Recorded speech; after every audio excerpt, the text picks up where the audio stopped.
All right, man. Okay, so why do I show on my webcam the Alliance ATM? Let's talk about the new ATM, all right? And I'm going to kind of match it up to our sales process called the Sales Submarine, okay? I don't have a darker marker. Yeah, I guess the blue will work.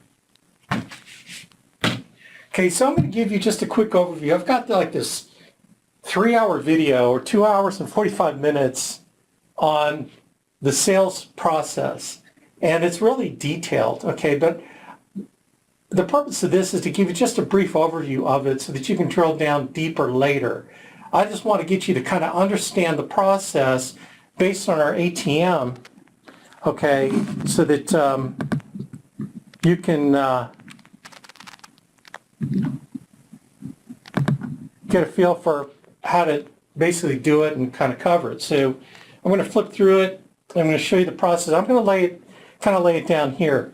Now, there are two sales systems at play when you walk into someone's house.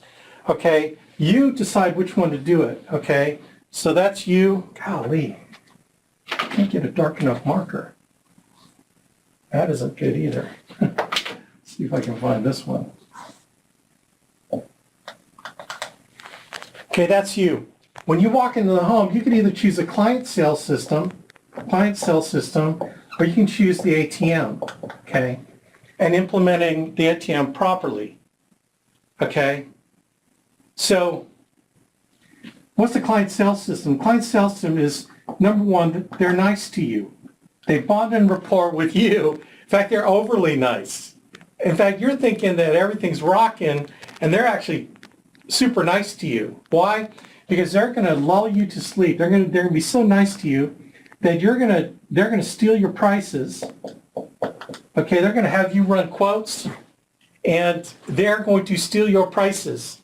And then once they steal your prices, they're going to give you the think about it. And they were so nice to you that they have no guilt about wasting your time. See, the client sales system, CSS, leads to the think about it. And they closed you on leaving their house with nothing, without an application, without getting them covered, with no money in your pocket, with nothing, with maybe a cup of coffee, glass of water, maybe some pie. Okay, the client sales system is the think about it system, right, where you gave up your prices. The ATM system is bond and rapport, finding pain, upfront contract, the fulfillment of the contract. This is where you show them prices, and then the post-sale. Okay, this is submarine. This is step 1, 2, 3, 4, 5. And then what you walk out is getting the family covered, and you are probably going to make money. Probably meaning that, you know, based on placement, persistency, and whatever, but you're going to make money. Okay, every sale is a high opportunity to make money, but we can at least, you'll close half the people you sit down with, right? Which is you're making money. Every appointment you're making money, but you're writing premium on half of them. But you have to have all appointments to close half. But Alex, can't I just go on the ones that I'm going to close and then forget about the other half that I don't close? It's like, dude, I wish I could tell you which ones you're going to close and which ones you aren't. You have to go on 10 to close 5. You got to go on 20 to close 10. You see how that works? You can't predict, right? You can't predict which one it is, so you have to go on all of them. But if you go on all of them, you're going to get it over time, right? So actually, every appointment you make money, it's just that the sum total of the appointments is where you make the money, not each individual one. Each individual one, you yes, no, yes, no, yes, right? But you got to go on all of them. So this is where you can use our ATM or you can use the client sales system. To me, I recommend this side, not this side, obviously, all right?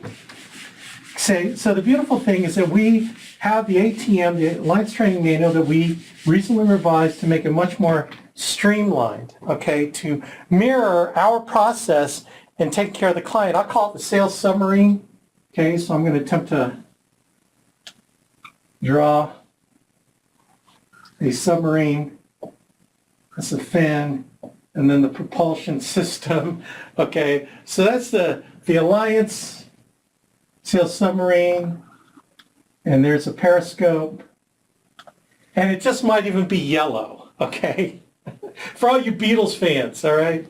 We all live in the yellow submarine, the yellow ATM submarine.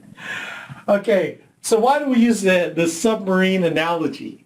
Well, the beauty of the submarine analogy is it mirrors our process, you know, or if you're in Canada, our process, because it's a series of 5 compartments. 2, 3, 4, and 5, okay? Now, why do we break it up into compartments? Well, let's name the compartments. So the first compartment is bond and rapport. The second compartment is pain. The third compartment is the upfront contract. The fourth compartment, okay, is the fulfillment. The fifth compartment is the post-sale. Okay, this looks like the Sandler Sales Submarine. It is very similar, okay, because I'm a Sandler President Club guy, and we've been selling mortgage protection using the Sandler system for a gazillion years. But I've modified it to fit our lead program, okay? There's budget I've taken out. So all you popular Sandler people, just for you, I took out the budget and the decision maker because we should sit down with both husband and wife. So if we aren't able to book an appointment with the husband and the wife, then we're not doing that appointment. So immediately, we take the decision maker step out of it, and the budget, hey man, we got a product for every budget, okay? So the budget's inherent within our process, so that's why the Sandler sales system has been adapted to the ATM. Actually, the ATM grew out of how we've done the sales process for 18 years, which is kind of really based on Sandler system. Okay, so if you want to look him up, Dave Sandler, he rocks. And this is our sales process. The ATM follows this process. Start with bond report, pain, or from contract fulfillment and post-sale. Now, look, why do we use the analogy? Because when you start the process, it's like the compartments in a submarine. You are not allowed to go to the next compartment until you close this one. So it's kind of like if you have damage, like if you get, you run into an iceberg and you get a hole here and the water is filling wanting to sink the sub, you got to close this compartment off so it doesn't go into the compartments and flood the submarine and it goes down and everyone dies. Well, it's the same analogy. You don't want to die in the sales process, so you got to close each compartment, starting with the first one, bond and rapport. In other words, you can't go to finding pain until you've created strong enough bond and rapport where you can ask the client why questions. Why did you send this in? Take me back to when you filled this form out. What's the most important thing on your mind? You can't do that until you have created enough bond and rapport where you feel comfortable, they feel comfortable with you, you feel comfortable with them, okay? Now, this whole thing is based on the 5 elements of a righteous sale, okay? You're going to hear this from me all the time. What are the 5 elements of righteous sale? Well, what do I mean by righteous sale? Righteous sale is a sale that's locked down. You did everything because you fulfilled these 5 elements, and this is how you can tell that you're going to close it or not close it. And in fact, if you look back and think back to all the times you didn't close a sale, it's because one of these 5 elements. See, because in order to have a righteous sale, number 1, okay, the client has to believe you. Number 2, they have to trust you. Number 3, they need it. They need this. Number 4, they want it. And number 5, they can afford it. Okay, everything in this process is based on fulfilling these 5 elements of a righteous sale. So I'm going to R-I-G-H, righteous sale. Okay. Again, righteous sale is it sticks on the books. It stays on the books. It stays in there. The client wants it. They can afford it. Okay. So they got to believe you and trust you. Well, the believe and trust starts with bond and rapport. Okay, so this is bond rapport is where they believe, you create believe and trust. Like, let me ask you, have you ever bought anything from somebody you didn't believe in or trust in? Probably not. And if you did it with the intention of canceling the sale later. You just did it to get them out of your house and then you cancel the sale, right? That's kind of a technique clients use sometimes. If you haven't created bond or rapport, right? They're going to be nice to you and then you're going to close them and then they're going to cancel the sale. As soon as you walk out the door, they're going to be on the phone. They're going to tell the insurance guy, hey, you're going to see an application for us. We don't want it. Okay, you know. So the bond rapport is where you create believe and trust. The pain process is you develop the need, okay, the upfront, the need and want, right? And then, which spills into the upfront contract, because then this is really where they want it. So the pain is they need it. Okay, so let's just kind of change a little bit. Need it, they want it at the upfront contract, and then they can afford it on the fulfillment. They can afford it, and really over here post-sale, they're going to keep it, okay? So this is where you create the 5 elements of the righteous sale. The belief and trust happens in the bond rapport. The need part happens in the pain. The want part is the upfront contract. The fulfillment is where they can afford it in the post sales. You lock that sale down, and this is where you maximize your placement and persistency, right, to make sure the client's going to want to keep it. Okay. So Alex, how does this apply to the new ATM 5.0? And thank God for Robbie Kraft, man. He asked me, hey, comment on this. This is my first cut at revising the ATM. And I said, well, I made a few suggestions. You know what? That dude implemented all my suggestions, some significant ones. And it's like, that's so cool because I was involved in the process at the beginning. It's cool that, he really used so I'm humbled by that. And Robbie Kraft rocks. Okay, so anyway.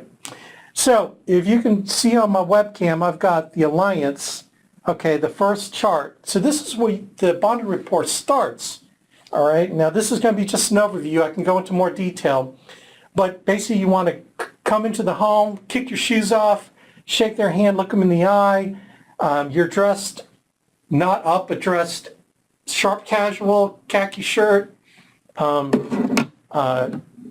khaki shirt, golf shirt and pants, khaki pants. I mean, you can even wear jeans. Just kind of depends where you are. But you're not dressed like an insurance salesman like Ned Ryerson in Groundhog's Day. Some of y'all seen that movie, you know what I'm talking about. You're not dressed like him. You're dressed laid back, casual. You're wearing, like I don't have it with me here, but you're wearing your lanyard with a copy of your license, okay?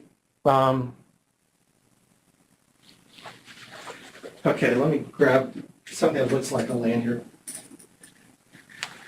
Okay, so this is what I do. I have a lanyard, okay? I have a lanyard, and what's the other thing I do? Hold on.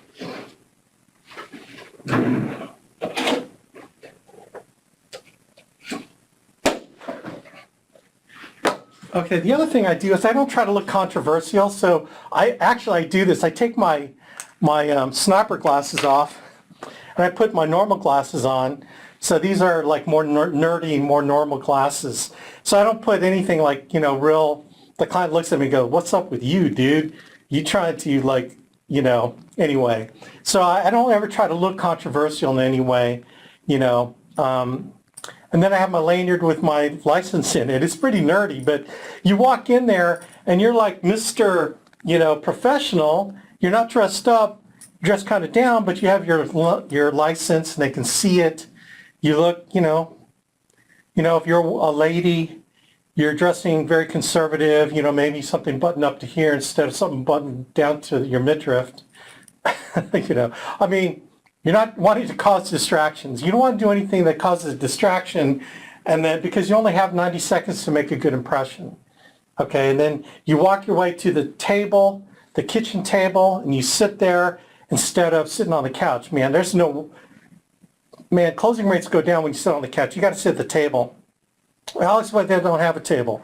Well, then you got to do the next best thing and sit somewhere where you can kind of lay your ATM out. All right. So I'm ready. I've got my glasses on. I got my lanyard. I tell you what, man, when I'm in the car and I put this stuff on, like it's game time. I'm like in game clothes and I'm ready to rock and roll. I mean, it puts me in this attitude, right? When I wear my stuff, I got, it's like sometimes this is more for me than them, okay? Because I feel like, I'm like Wonder Woman with my like little, wrist things, I just feel ready. I don't know why I used a female superhero. Okay, for all you women out there, man, Wonder Woman rocks. So anyway, I want my daughters to be like her. Anyway, so here we are. Got my glasses, I'm ready to rock and roll. I smile, take my shoes off, I respect them, I wipe my feet, I show them that I believe there's a reason why this doormat's here. It's for me to wipe my feet because it shows respect. Now look, I'll take my shoes off because I want to show them respect, but look, especially if you see shoes like all over the porch, man, the shoes on the porch thing gives me a clue that, maybe in their culture, they don't wear their shoes inside the home. So if I see shoes out there, I'm kicking them off right away. I'm showing that I respect their culture. Okay, that's a clue, right? But if the floor is sticky and they've got their shoes on, it's hardwood or whatever, maybe you don't have to. But I always like to show respect. That's a good way of being a guest. And then I'm moseying my way over to the table. I say, hey, can we shut the TV off for a second so that I'm only here 15, 20 minutes instead of, 3 hours. You give them incentive. Can we just shut this down just real quick and then I'll be in and out. All right. Now, the presentation only takes about 15 minutes. If they want something, then it turns into an hour, sometimes an hour and a half because it's them, not you. So I'm being truthful when I say, well, this is only going to take 15, 20 minutes to present the information. And in your mind, you're going, but if you want to take care of your family, then it's going to take longer. But I'm telling you what I'm going to do. Okay, you're the one that extends the appointment. Okay, that's how I make sure I'm telling the truth, because I am. So go to the table. I sit the husband next to me, because I'm a male, and the wife next to him. I kind of tell them where to sit. I go, hey, Joe, why don't you sit next to me? Mary, why don't you sit next to Joe, your husband? I'm going to sit here. I usually try to take the head of the table because I'm in control, right? I'm running the show, all right, in a very nice way. And if you're a female, then I'd sit the wife right here, the husband over here, and then I'm looking at both of them equally. I'm not over favoring the wife or the husband. I'm giving them both equal attention and equal whatever. I'm not trying to kiss anybody's butt over the other, but in my mind I know that the wife is the one that typically holds the purse strings and she'll make the decision. And if she's a smart wife, she'll make her husband think he's making the decision when she's really making the decision. So I really kind of know who I'm talking to. But I make sure the husband gets his due because, Mr. Machismo needs to know he's the man. And so I'm going to make him feel he's the man, although I'm in control. See how that works? It's a Jedi mind trick. Okay. The reason why I spend a lot of time on bond and report is this reflects the time I spend in the house. I spend more time on bond and report because look, you can't move to the paint process until you built enough trust, right? So they believe you, right? And you got the first two things knocked down. And then the other thing I do, I got more in-depth stuff on bond and report, but another thing I do is I ask for a glass of water, okay? Asking for a glass of water puts you in guest mode with the client, okay? The client's going to be in guest mode. You're going to be in guest mode. They're the host, okay? So you're making them, kind of, hey, man, this day's been kind of interesting day. Can I have a glass of water, please?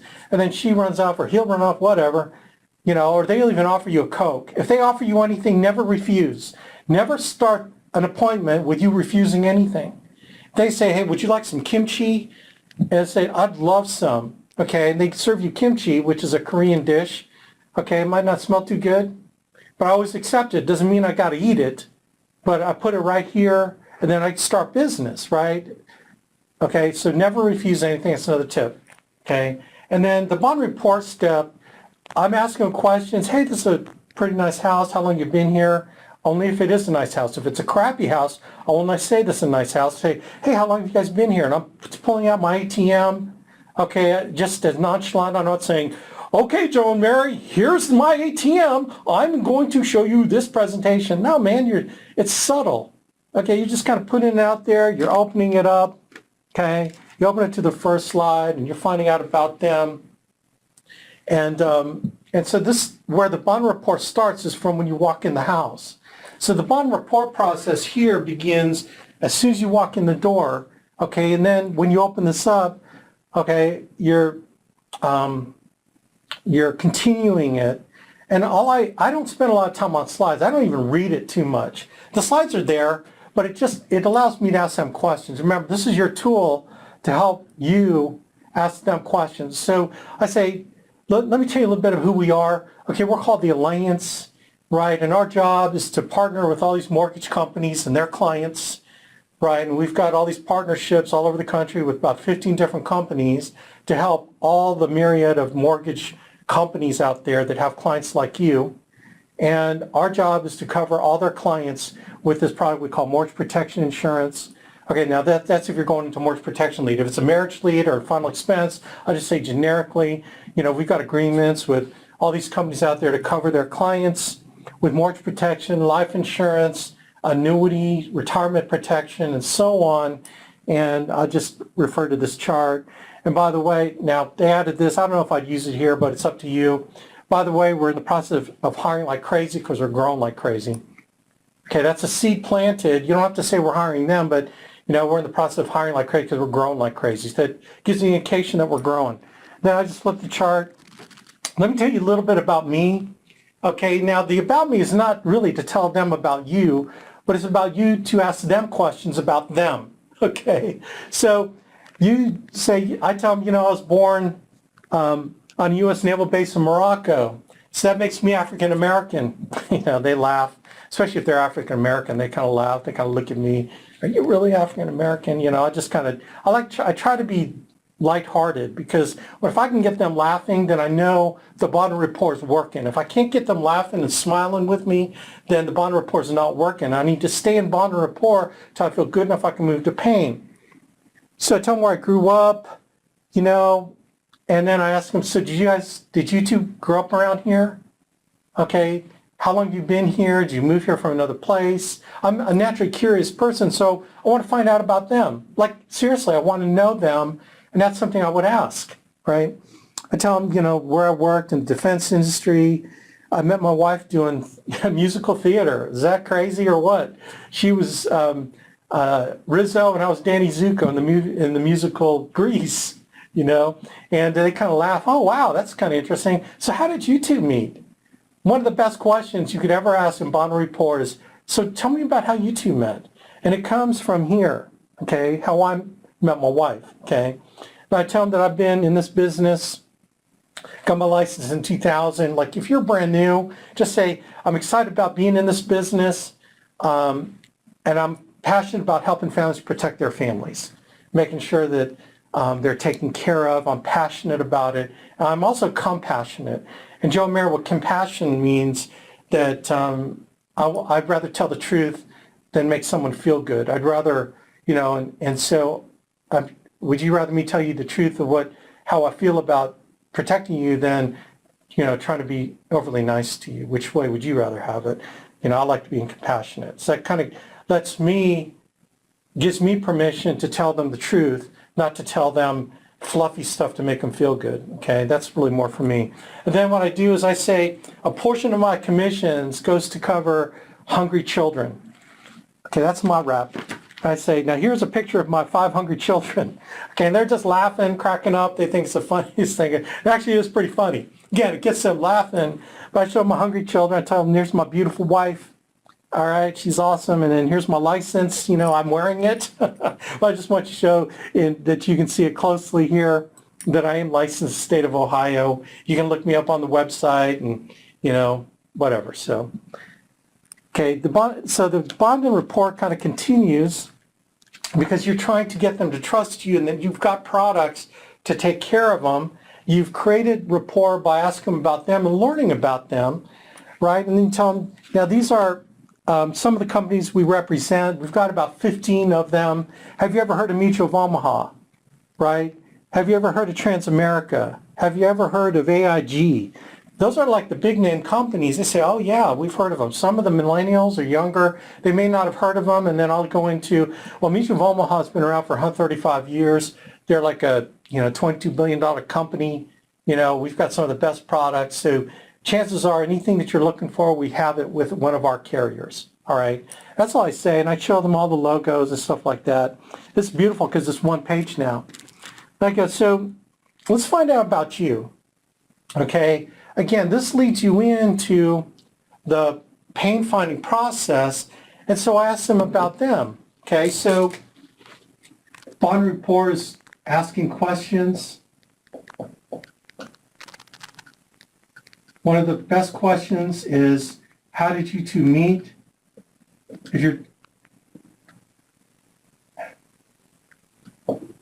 How did you meet? Okay, this is just a basic question there. And then you do this, your financial picture. I always like to do a T-chart. Okay, I'll put Joe here, I'll put Mary here. Okay, and then I'm going to put all their information. I'm going to find out, like if this is mortgage protection, find out, okay, so let's make sure I got your mortgage right. I show it's 150,000, is that correct? And what's your mortgage payment? It's about $1,000 per month. Okay, cool. And then I find out how much Joe, just in ballpark numbers, how much do you make per year? Just round numbers. Some people freak out about asking income. I never get pushback on it. Why? Because again, on a rapport, if you did it well enough, it's not a big deal. Especially when I say it like this. So give me just ballpark, round numbers, just general. Just ballpark, how much do you make? Okay, you might say, well, I make $75,000 a year. Okay, cool. Okay, and then Mary, how about you? What do you do? And then, $25,000, let's say she volunteers at school and has a part-time job. And then, Joe's like, let's say he's 52 and Mary's 48. So I put their age here, okay? And then I ask the other questions. I look at how much they made, where do they work, their place of employment, how long have you worked at your job, time, okay? And this allows you to find the 401k question. So you've been working at your current position for how long? 5 years? Okay, cool. So let me ask you, the 401k that you had, your previous employment, did you roll it over or do you still have it at that company? See, because that's how you can know you can ask a 401k question, just out of curiosity, Joe, just so I can get a complete financial picture. You ask the same for married job, how long has she been there? Okay, and you just go through all the things on the ATM here, and then I put them on either side. And then when I get to health, okay, so I put all this stuff on here, and then when it comes to health, I ask medications, surgeries, find out from her medications, surgeries, okay, and then I just keep going down the line here. The CD stocks, all that stuff, I'm pretty much only really looking for 401k right now. Once I become better and better, I'll be able to ask these questions, but right now all I care is that, if they've got, 401k money, do they have current life insurance? I just go down the line and I go boom, boom, boom, boom, boom. All right. And this T-chart allows me to then drill into the pain process. And I say, okay, Joe and Mary, great. I'm glad I got, a little bit of picture. And then we go to the why is this important page. And this to me is where we start the pain process here. And so the question, okay, it all comes down to key questions. Just like the first question in bond report, how did you two meet? If it's a single person, I find something like, so how long have you had your dog? I'm trying to relate to them, right? But if couples, I love asking that question. The pain, the first one is, so who filled out this form? And so I'll show them a copy of the lead.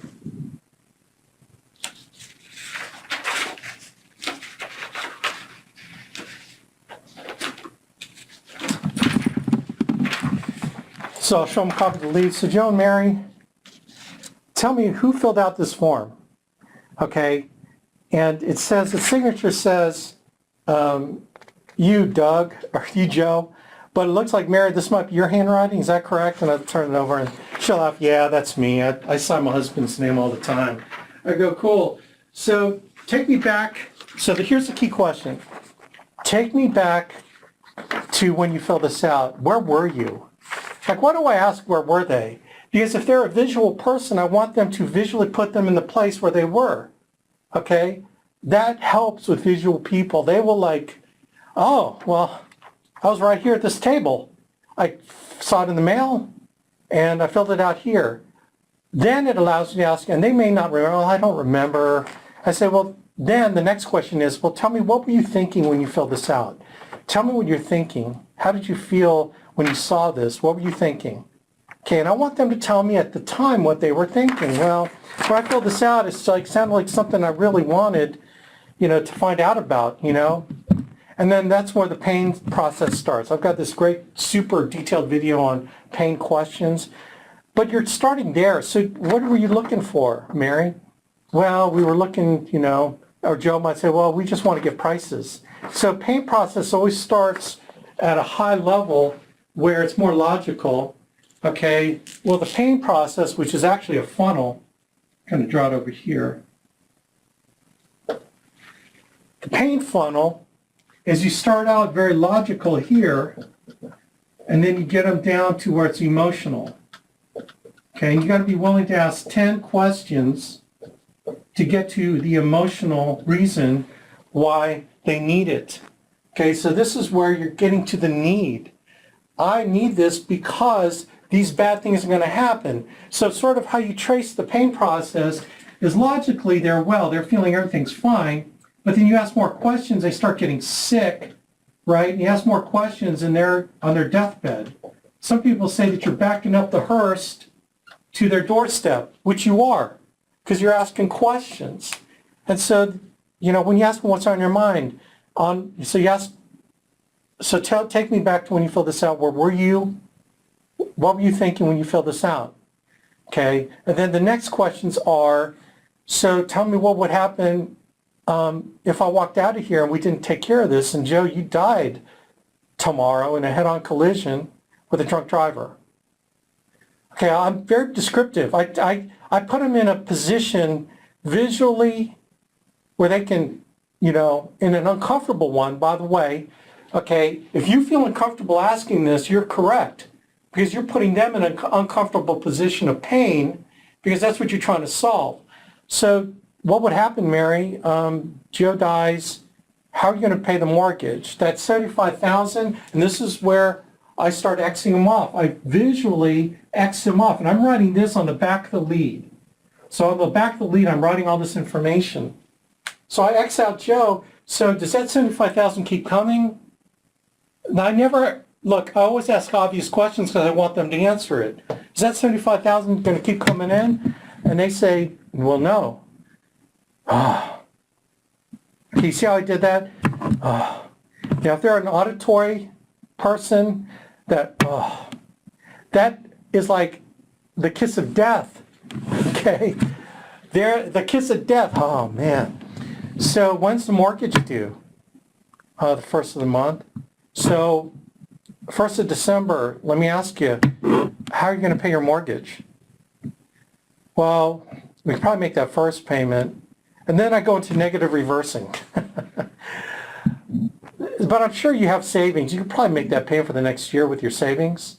Oh, no. Okay, you're getting them to start feeling it. Okay, remember, you're feeling uncomfortable. Why? Because you mirror and match them in the bond of rapport. You're going to feel what they feel.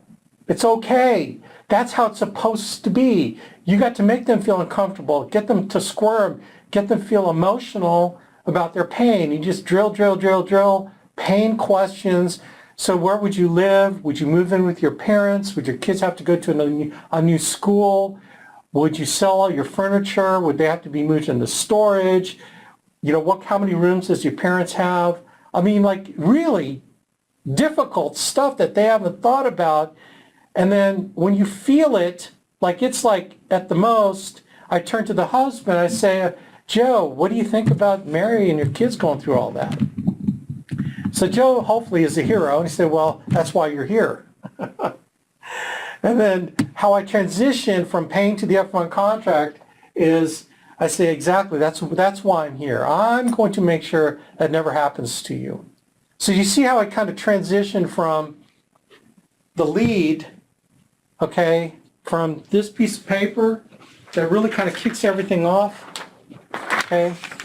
I transition from the lead to take me back when you fill this out. Where were you? What were you thinking? What were you feeling about this? And then you ask a bunch of pain questions to get to the point where the tension's high, and then that's why I'm here. I'm going to make sure that never happens to you. Okay? That's the transition. That's when you're just about there. You're about 80% closing the deal. So then after you go through that, you talk about what is mortgage protection, and if it's a final expense lead, what is final expense? So what is mortgage protection?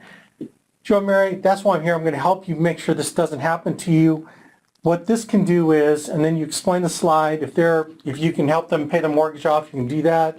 Maybe we can help you with enough of a payment so that you can refinance the house on your income, or we can give you enough money to keep the house going, payments going until you can sell it, get all the equity out of it, then maybe downsize into another home, okay? That's what mortgage protection will do. I open up all the possibilities because I don't want them to get stovepipe thinking that mortgage protection equates to paying the house off.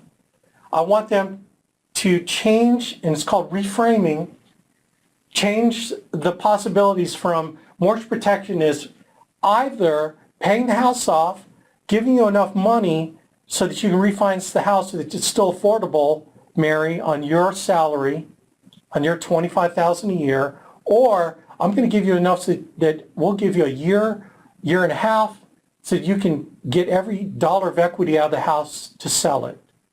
Okay, you're doing one of those three things. So you're opening up the possibilities instead of saying it's either all or nothing, right? That's what mortgage protection. Then we move into what happens next. And this is the upfront contract. The upfront contract. This is how you know they want it.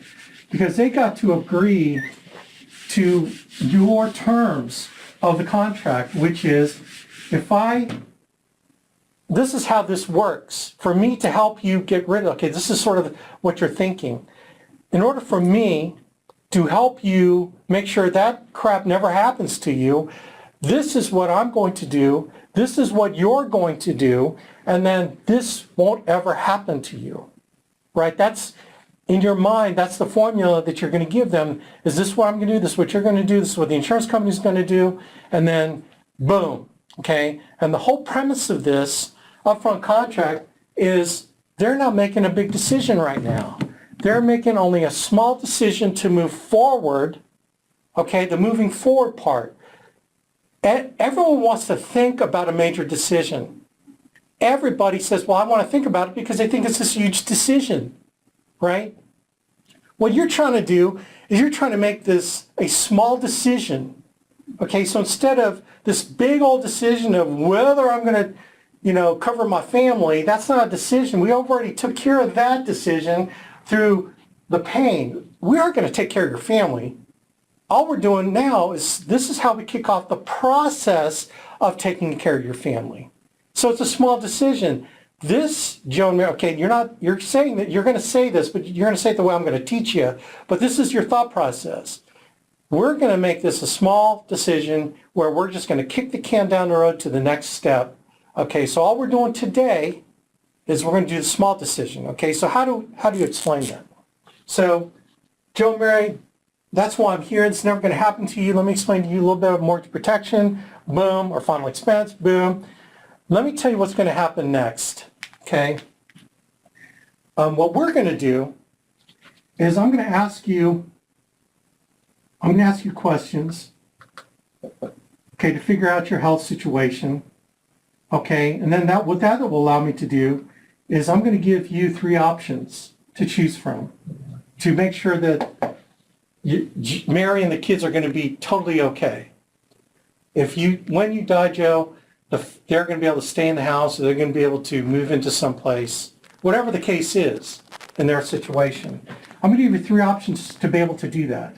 Okay, 1, 2, 3. I'm going to tell you what it is, and then the premiums associated with it. And all we're going to do tonight is figure out which one you can afford, which one that will meet your needs. That's all we're going to do tonight. Do you see how I did that? That's all we're going to do tonight. Because Joe and Mary, there is nothing to think about tonight. Because once you figure out, okay, I'm suggesting stuff. Usually it's the middle one they pick. So I'm going to say, let's say you pick option 2. What we're going to do is we're going to fill out a form. And I draw this out on the bottom part. The top part of the lead is all that stuff I did on the pane about them. And then the bottom part of the lead is I draw this out. Questions lead to options that lead to, we're going to fill out an application, okay? This is why this is not a think about it night, because this application then goes to the big insurance company, okay, right? Where the insurance company gets to think about you, okay? They're going to think about you. So right now, there's nothing for you to think about. They got to think about whether or not they are going to approve you or not. Look, you're a nice family, and I'd love to approve you right here, but I can't do that. The insurance company will. But at least what we're going to do is we're going to get the process started by you picking an option. We're going to fill out an application, and then we're going to send to the insurance company. All right? And we're also going to, so that the minute I leave your door, if something happens to you tomorrow, they're going to pay the benefit during the underwriting process. So really, there's nothing for you to think about. Tonight's not think about it at night, because they're going to think about you. So after a few days, could be a week or two, okay, like it could actually take 10 minutes, but I tell them it's going to take a week or two because I want to under promise and over deliver. So what they're going to do is if they approve you, if they say yes, then what they're going to do is they're going to send that policy back to you. That's you, and this is me. And I'm going to come over and I'm going to, there's your policy. And I'm going to explain your policy to you. We're going to look at it. And we're going to see if you can afford it, if you want to raise the premium, or raise the benefits, decrease the benefits, whatever you want to do, because now we finally know that you've been approved. All right? So now that we know that you've been approved, then that's where you get the chance to think about it. But you know what? If you got approved, you got your family taken care of, then there's probably not much to think about. Okay? Now, that's if they say yes. If they say no, then what's going to happen is I'm going to come back to you and I'm going to show you another set of options that we can get you into. All right, and then we're going to go through this process again. Through this process, you are going to get the best that the insurance industry has to offer you based on your health and based on what you're looking for. All right. So Joe and Mary, how does that sound to you? Tonight's not a think about it night. Does this process look okay to you? And if they say yes, you're rocking. If they say, well, all we were really doing was looking at prices, blah, blah, blah, and I say, okay, I'm confused. Okay, you said over just a few minutes ago that you weren't going to let your family, like if I walked out of here not taking care of this for you, that your family would go through this, this, this, and this. I always go back to the pain, and I talk about the pain, right? And they say, well, yeah, that's true. So is it about price? Are you feeling uncomfortable? Say, well, we just want to make sure we can afford it. Absolutely. You're the one that picks the price. So if maybe it's option 1, which is cheaper than option 2. All we're really doing is we're getting the process started to see whether or not the insurance company is going to approve you based on whatever price you choose. So let's do this. Let's pick the lowest one, and then let's see if you get approved, and then we can figure it out later. Does that sound acceptable, Joe? Oh, if that's all we're going to do, okay, it sounds good. Boom, you close it. Boom, you close it. Boom, you closed it. Okay, because then now you got the want done. The want is done. Say they need it, they want it, and then you do what you tell them you're going to do. It's called fulfillment for a reason. You're going to do this. Now this is your part to show them 3 options based on their health that is affordable to them. It's not 5 options. It's not 20 options. It's 3 options. Because too many options, they're going to shut down. They're going to want to think about it. Okay, but I'd rather have too few than too many. Because if it's too few, if you show 2 options, they're going to say, well, how much would it be if we bumped it up to this? Or, and that conversation's a good conversation to have. But I always like 3. I set them up for 3, and then they pick 1, and then boom, we go to the post-sale, right? And the post-sale process is very simple, okay? So it starts off here. Number 1 is I push the check back. Okay, back in the old days when we got a check for the first month premium, we would actually literally push it back to them, and say, Joe and Mary, let me ask you, this check for $120 a month represents your commitment to protect your family for the next 30 years, okay, or 20 years, or however long the term is. Okay, let me ask you, Christmas is coming. Your bills are going to be coming in January for Christmas. Are you going to look at that $120 direct draft from your account coming out in January, and then are you going to call me and tell me you can't afford it and you want to cancel? I put this scenario in front of them because that's a likely scenario. If it's before summer, I say, look, summer's coming, okay? You're going to go on vacation, you're going to go to Disney World, you can do whatever. You're going to spend a little bit more money. And then when you know that when all those bills are due, you see that EFT coming out for your insurance, $120 to protect your family, are you going to look at that and then call me that you want to cancel? And I shut the heck up. Shut up. Alex shuts up. Okay? And then they say, no, that's what we want to do. Amen, brother. Music to my ears. That's what we want to do. We want to do this. So they're selling you back on why you ought to do it. Okay, so number 2, you put the number 1, you push the check back, quote unquote. If it's an EFT, it's still the same question, but mentally you're pushing the check back. Number 2 is that you show them your policy. Okay, this is everything to place in persistency. Let me look for.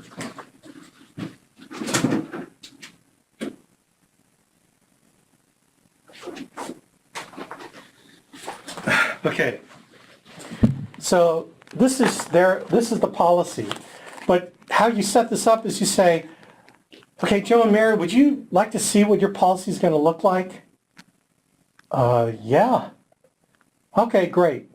So you go down to your bag and you pull out your policy. So you say, well, let me show you my policy for my family. You pull out, by the way, you have to have a policy in your family before you can pull it out, right?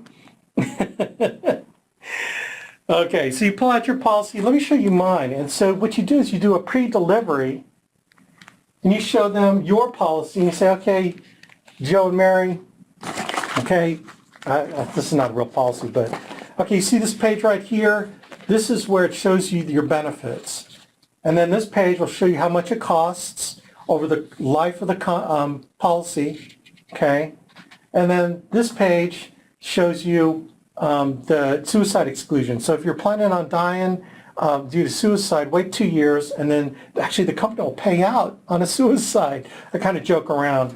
Okay, this year's, and then at the end, this is a copy of the application. You see mine. So what they've done is they've seen that you believe in insurance, you believe in our companies, you believe in it for your family.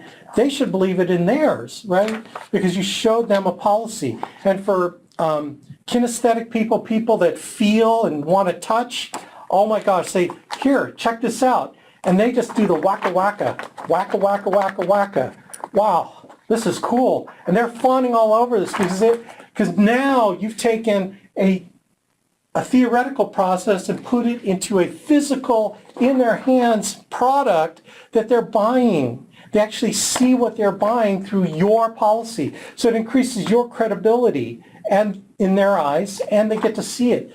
Dudettes, this knocks it down. Let me tell you, this knocks it down, brother. All right. Man, this is going way too long. Show them your policy number 3. You're going to tell them you're going to call them back in a couple days. Again, you're maximizing. So I say, hey, Joe, Mary, here's my card. I'm going to give you 2, 3 of them. Okay, I'm going to put them here on this, underneath this magnet, one card underneath this magnet on your refrigerator. I'm going to call you back in a couple days, and I'm going to see if you have any questions. Okay, and this is important to call back because I call them back in a couple of days and I tell them, hey, Joe and Mary, this is Alex. How you guys doing? Man, I enjoyed get a chance to take care of your family. I never thank them because does your doctor thank you for coming to see him? No, same thing. You're their insurance doctor. Okay, I tell them I can call them back, and so in 2 days later, I want to call them back because I want to know if they're going to cancel. Because if you find that they're going to cancel 2 days later, you got a chance to save it. Okay, so when you call them back, hey, it's Alex, just seeing if you have any questions. Oh, yeah, we have this question on this, whatever. That's cool. But they might say, well, me and my wife been talking, and you already know what they're going to say. And we figure this is just too expensive. You know what? I was getting the feeling that the same thing when I left. I was feeling a little uncomfortable like you are now. Look, I got some time tonight after my last appointment to come over. It'll be maybe 8:30, 9 o'clock. Let me come over and let's just take a look at it, okay? You got a chance. Now, if it's 2 weeks later, they've already made the decision. But right now, it's a malleable decision. It's something that can be, worked. And so you have a chance to save it. And you maybe go to option 1. Maybe they picked option 3. Maybe you take them to option 1. Hey, Joe and Mary, when you get over there, Joe and Mary, remember option 1? Is this what it was going to do for you? Do you think you can afford, $75 a month instead of $150? And you're going to see on their eyes, oh, yeah, it's way better, Alex. That's going to be a better option. And then you got a chance to rewrite it, get it done, save it, okay? All right? So you do the callback number 4. You personally deliver the policy. So when you find out that it's been sent to them in the mail, you personally deliver it to them because you need to see them again and you need to lock down all the reasons why they wanted it. Okay, and basically what you're doing is you're doing the same thing, showing them your policy. You're doing exactly the same thing, except now you're doing it with their policy, right? And you're just, again, locking down why they need it. And then number 5, you're doing the annual reviews. Every year, you give them a call. Hey, how you doing? Blah, blah, blah. All right? Easy peasy, man. Easy peasy, lemon squeezy. Right to sale, because now they believe you and they trust you because of bond rapport. You found out they needed it because of the paying process. You found out they wanted it because you locked it down on the upfront contract. And then they can afford it because of fulfillment and the post-sale. Make sense? That's why it's a process, right? And then you do the rest of it. Okay, this is the quote sheet. And what I do is I get a separate printed out version of this where I can actually write it down. Okay, so I'll pull out a blank sheet and I'll write down, my options. Okay, then after I write it up, I do the emergency response system. We got this great audio from Tony Moore where he just writes purely on ERS. He doesn't write on leads anymore. And we've got that to let you listen to. It's a tight system. The new prescription discount card rocks. This should get you some more referrals. Safe money. This is where you fill out the annuity green sheet. You've identified it through the bond report part of finding out about them. You've identified 401k opportunities. Then it's just getting our financial expert back at our home office to call them to advise them on what they could do with that 401k money, whatever retirement money they have. Final questions. This is pushing the check back. Do you feel good about taking care of your family today for $150 a month or $125 a month or $85, whatever it is? This is the post-sale process, the pushing the check back. It's already included in the ATM. And then final question. Do you know someone? Remember, you're tying back the seed you planted at the beginning. Hey, we're growing fast. In fact, we're hiring like crazy all over the country. You tie that to this statement. Hey, by the way, do you know someone that might be needing some part-time income, $500 a week, doing what I've just done for you? Okay, it's a third party. You're not looking for them, but you're looking to see if they know anyone. And they might even say, hey, how about me? Or they might say, hey, you know what? My brother's been unemployed for a couple months. He can maybe do something like this. He's always been a natural salesman. All right? Boom, you're done. You're rocking, baby. So that is it. Easy peasy. That's an overview of sales process. Every single one of these compartments, I've got a strong video on drilling it down deeper. But as an overview, that's how it rocks, gang, man. It works. You're going to close 50% of your sales. And the sales that you do make when you follow all the post-sale stuff is locked in. Not 100%. This will get you to a 90% persistency in placement. Okay, there's always going to be the percentage of those, but it's going to minimize the people that cancel their policy, the people that get declined or they withdraw, whatever. It's going to decrease it immensely. All right, gang? So that is it. I hope that helped. That was fast and furious. And let me see if anyone's got any questions. All participants are unmuted. Any questions? I know that was kind of fast. All right, no questions. You're probably furiously writing down, or you fell asleep already. I hope it made sense. God bless everybody. Take care. We'll see you.